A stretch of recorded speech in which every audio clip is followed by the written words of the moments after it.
Penjelasan dokter soal video viral hewan yang hidup di komedo. Sebuah video yang memperlihatkan ada hewan yang diduga hidup di dalam komedo manusia viral di media sosial.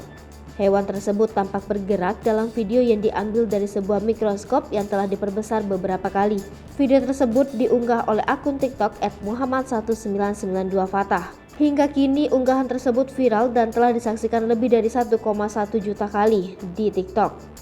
Selain itu juga telah disukai lebih dari 24.800 pengguna, mendapat lebih dari 1064 komentar, dan dibagikan ulang lebih dari 1500 kali. Benarkah ada hewan di dalam komedo di wajah kita? Bagaimana penjelasannya? Terkait video viral tersebut, dokter spesialis kulit di Iora Klinik, Dr. Edwin Tanihaha SPKK, mengatakan makhluk kecil yang tampak di mikroskop tersebut adalah sejenis tungau atau kutu yang disebut dengan Demodex. Edwin menjelaskan bahwa Demodex pada manusia terdiri dari dua jenis, yakni Demodex folliculorum, kutu Demodex yang tinggal di folikel rambut, dan Demodex brevis, Demodex yang tinggal di kelenjar minyak kulit. Demodex bukanlah penyebab komedo, meskipun kutu tersebut memang tinggal di kelenjar minyak kulit.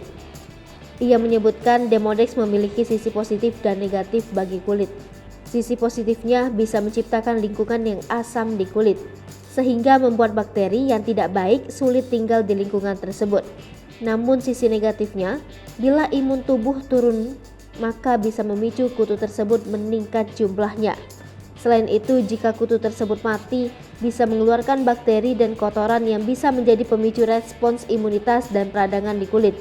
Tak hanya itu, penyakit kulit yang bisa dipicu oleh Demodex adalah acnofularis atau jerawat, rosacea, dan perioral dermatitis. Lalu, apa penyebab yang memicu munculnya komedo?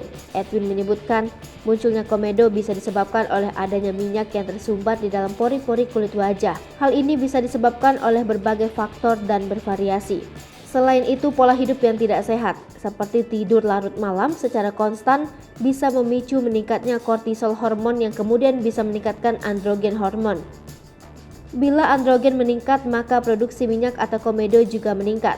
Faktor lain juga bisa disebabkan konsumsi rokok, konsumsi gula atau karbohidrat yang berlebihan, susu, keju, coklat, es krim, kacang-kacangan, santan, dan kafein. Bisa juga dipicu faktor stres. Hai pemirsa Sripopo TV, jangan lupa komen, like, dan subscribe, serta tonton terus berita-berita terupdate lainnya ya.